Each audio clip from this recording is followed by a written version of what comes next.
What if I told you the collapse America fears the most isn't somewhere on the horizon? It's already here, not a future prediction, not a distant warning, but a silent unraveling happening in real time, right beneath the surface. You won't see it in the stock tickers or the White House press briefings. You'll see it in the empty hotels of Manhattan, in the quiet terminals of JFK Airport, and in the restaurants of border towns where tables once filled with laughter now sit untouched. The world is still traveling, in record numbers, in fact, but they're not coming here. Out of 184 countries studied, the United States stands completely alone. The only nation on Earth projected to welcome fewer tourists in 2025. Think about that for a moment. Every corner of the planet, from Italy to Colombia, from Japan to South Africa, is witnessing a tourism boom, while America, once the dream destination, is losing visitors by the millions. Experts expected a 9% rise in international arrivals. Instead, the opposite happened, an 8.2% plunge, a $12.5 billion hole torn straight through the American economy. Airports described as ghost towns, hotels slashing rates just to fill rooms, and businesses that depend on travelers quietly shutting their doors. This isn't just a tourism story, it's an economic alarm bell. Because tourism is more than vacations. It's confidence. It's how the world votes with its wallet on whether it still believes in you. And right now, the world is voting no. When America's airports grow silent, when foreign spending dries up, when the streets that once symbolized opportunity turn into corridors of retreat, something far deeper than tourism is breaking, something foundational. How did the world's most visited country become the one everyone avoids? How did the shining city on a hill turn into a warning sign flashing red across the global economy? That's what we're going to unpack today. The collapse that didn't need a crash or a war to happen. The collapse that came quietly, one cancelled flight, one empty hotel room, and one lost belief at a time. To truly grasp the scale of what's unfolding, you have to look beyond the headlines and see the numbers for what they really mean. Because behind every empty airport terminal and shuttered hotel lobby lies a pattern that speaks volumes, a pattern of decline, hesitation, and global withdrawal. In 2025, the United States is set to lose over $12.5 billion in foreign visitor spending. That's not a projection. It's a confirmed economic contraction, the kind we haven't seen since the global lockdown years. Tourism revenue, once a steady pillar of America's soft power, is expected to fall from $184 billion to just $169 billion, wiping out an estimated $15 billion as in direct earnings.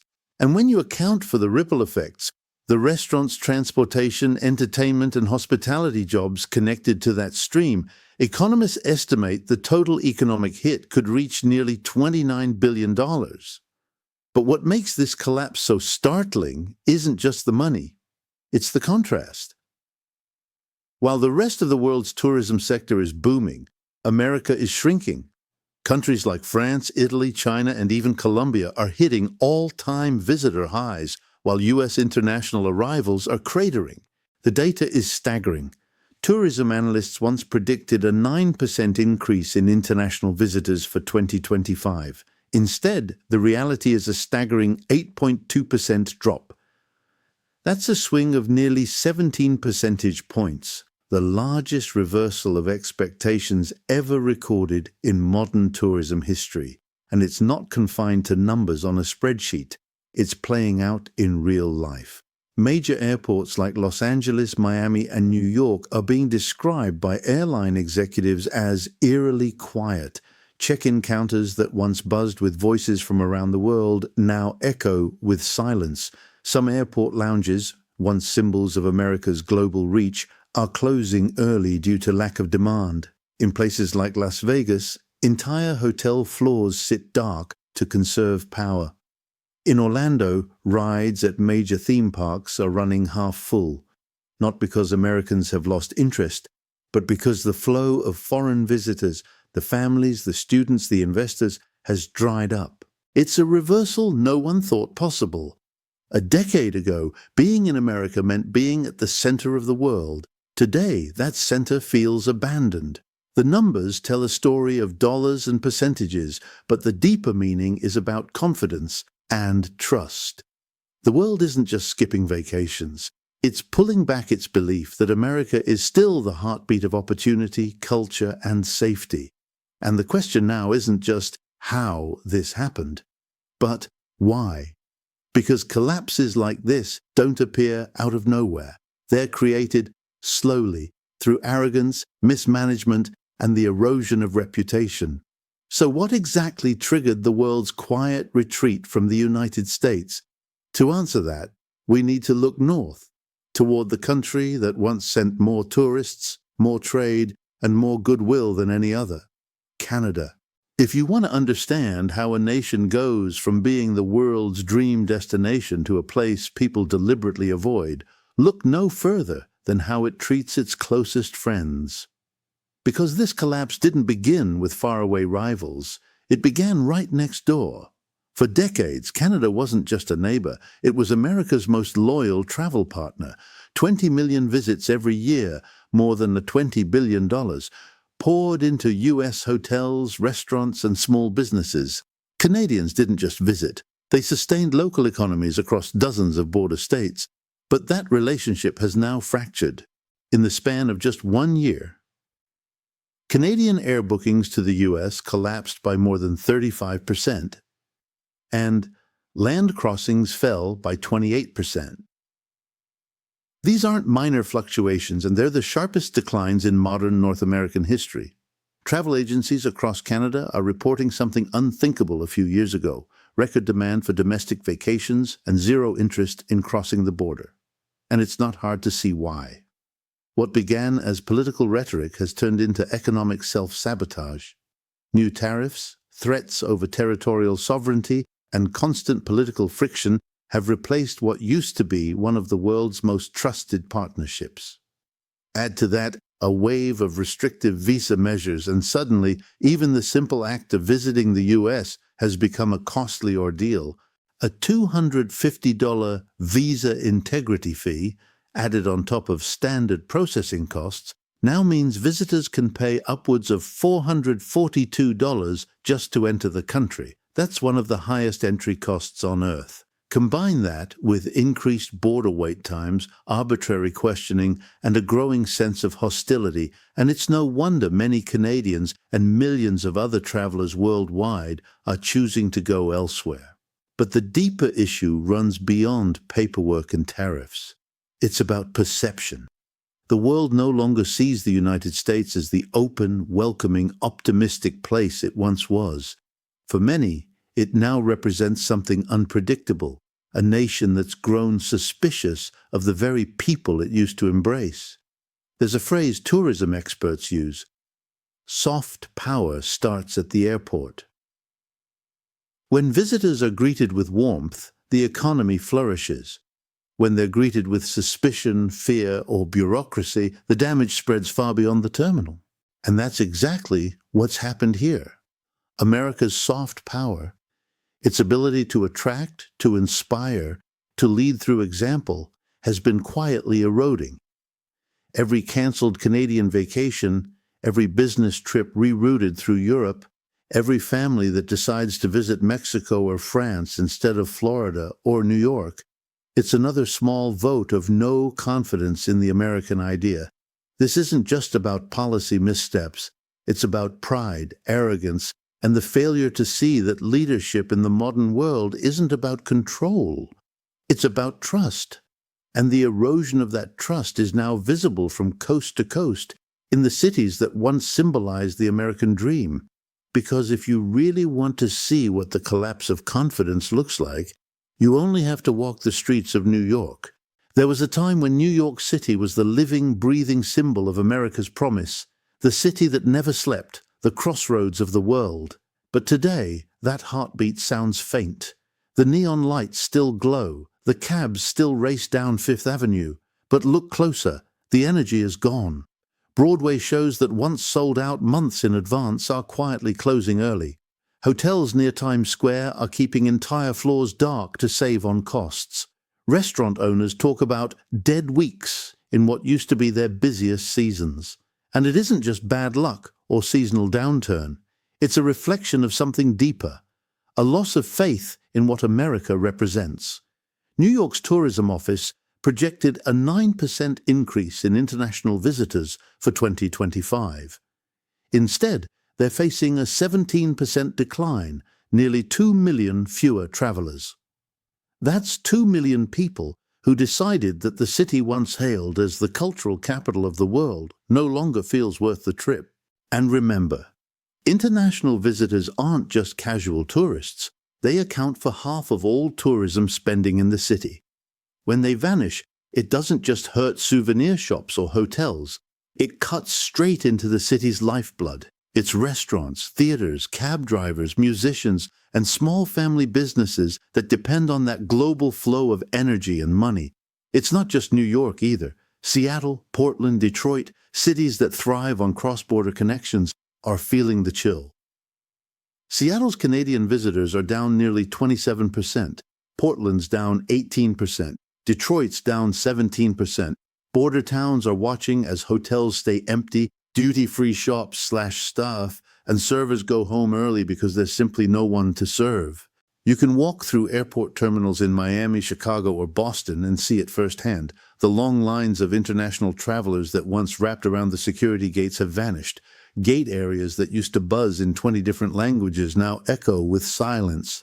And yet, beyond the numbers, beyond the economics, there's something almost tragic about what's being lost. For decades, visiting America wasn't just a trip. It was a statement. People came because they wanted to be part of something, a culture that led the world in music, art, innovation, and freedom.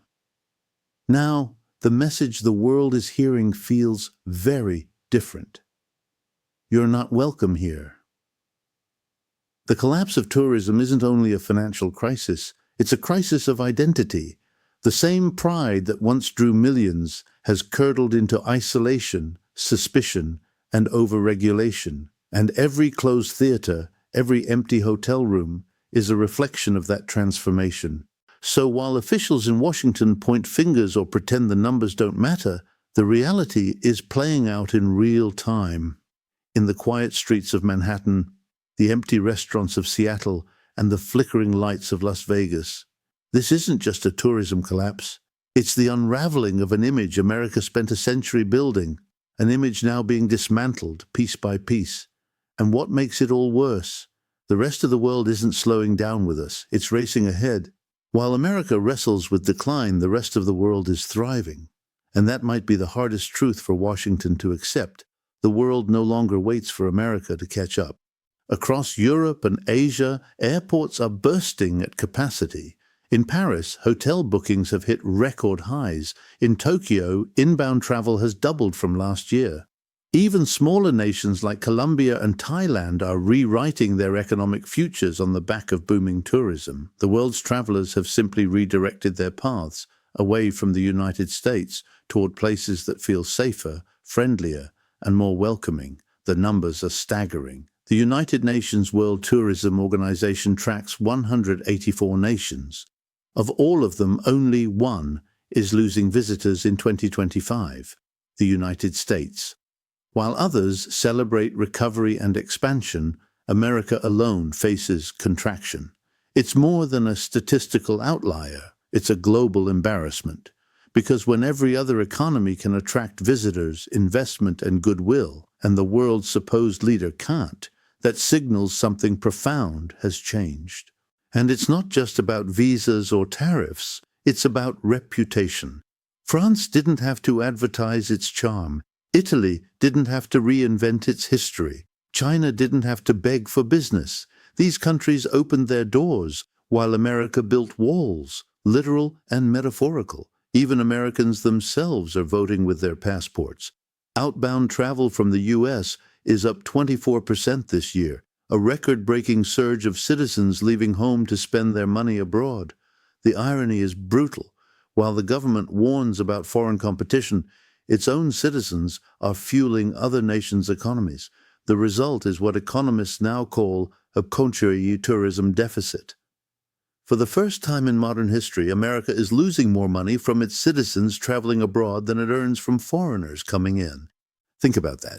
The world's richest country, the one that once sold the dream of the open road, Route 66, and the Statue of Liberty, now can't convince travelers that it's worth the visit.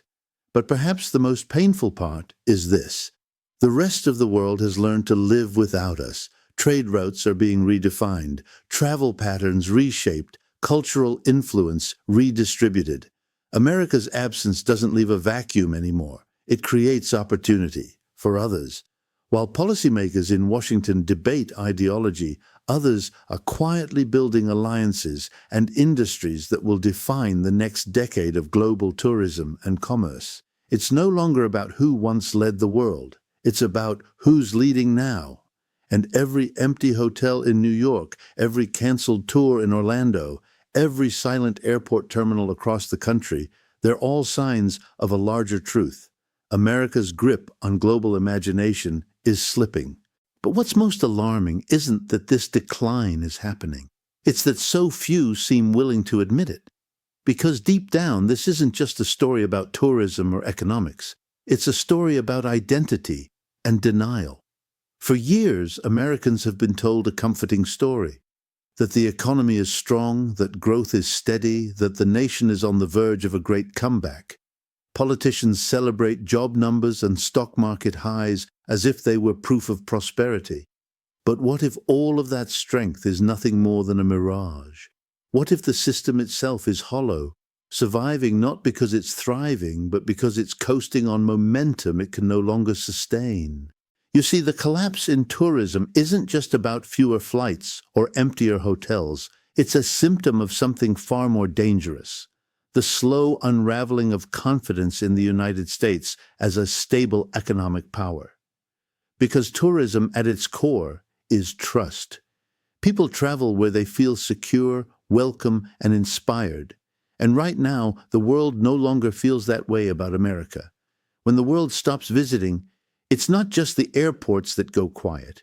It's the supply chains that shrink. It's the farmers who sell less produce, the factory workers who package fewer goods, the small-town entrepreneurs who see their lifeline disappear. It's the ripple effect that cuts across every layer of society, one that can't be disguised by government spin or stock market graphs.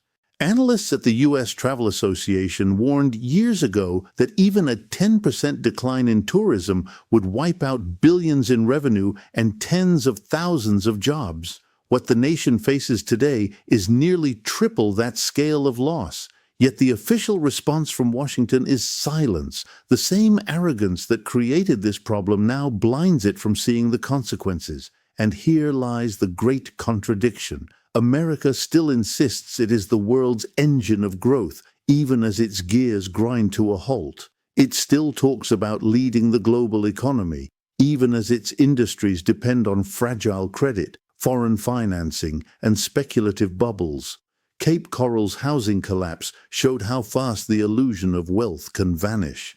The manufacturing slowdown revealed how dependent American factories are on cross-border demand. And now, the tourism collapse has stripped away the last comforting narrative that the world still wants what America is selling. The truth is painful. America's prosperity has become performative. Its economic confidence depends less on strength and more on storytelling. And when storytelling replaces substance, decline becomes inevitable. Because what we're witnessing isn't just a loss of visitors, it's a loss of faith. Faith in the U.S. as a place to invest, to visit, to partner with. Faith in the idea that this country still understands how to lead through openness and respect. And as that faith fades, a darker realization emerges. Maybe the collapse isn't coming. Maybe it's already here. There's a phrase economists use, systemic failure. It means the structure itself is broken, not just one part of it. And that's what this moment feels like. A system that once seemed unshakable now shows cracks everywhere you look, from tourism to trade, from housing to diplomacy. Think about it. The United States was once the destination. For travelers, for talent, for capital, for hope. Now it's the warning. Every chart, every projection, every empty airport terminal points to the same uncomfortable truth. The decline isn't on the horizon anymore. It's here. The government blames temporary factors, inflation, global instability, bad weather. But those excuses fall apart when you realize the rest of the world is thriving. France, Italy, China, Japan, all breaking tourism records, all attracting investment, all benefiting from the very global order America helped create. Meanwhile, Washington still clings to the illusion that a few policy tweaks can fix decades of erosion. But this isn't about numbers anymore. It's about perception. And perception is power. The world no longer sees the US as a model to follow. It sees a country trapped between pride and paralysis, unable to admit that its golden age of unquestioned dominance is fading. And yet, even in that realization, there's something deeply human. Because collapse rarely looks like an explosion. More often, it looks like quiet normalization, a new reality settling in while everyone pretends nothing's changed. That's where America is right now, in denial, still insisting on its greatness while its influence drains away in plain sight, still talking about strength while its allies quietly build alternatives, still selling optimism while its own citizens are booking one-way tickets out. Maybe that's the most profound part of this story, that the collapse isn't sudden or dramatic. It's gradual, it's ordinary, it's already here. And as the world moves forward, as Canada redefines its alliances, as Europe strengthens its tourism, as Asia expands its markets, the question becomes painfully clear. Can a nation built on the belief that it could never fall recognize when it already has? Because the longer it takes to face that truth, the harder the reckoning will be. This is not the collapse of a building or a bank. It's the collapse of confidence, the quiet unraveling of an empire that once seemed eternal. And the most haunting part, most people still don't see it happening. So maybe the question isn't whether America can recover. Maybe it's whether it's ready to face itself. Because recovery begins with recognition. And right now, denial still rules the conversation. Every empty hotel, every struggling family business, every lost job along the border, they're not isolated problems. They're symptoms of a nation that forgot humility is a strength, not a weakness. The world isn't waiting for America to fix itself anymore. It's adapting, evolving, moving on. And unless this country finds the courage to see what's really happening, to admit that its power was built on cooperation, not domination, the decline will only deepen. Friends, this isn't a warning of what might come. It's a description of what's already unfolding. The collapse America can't escape is already here. If you found this analysis valuable, consider subscribing and sharing it, because understanding these shifts is the first step toward changing them. The conversation doesn't end here. It's only just beginning.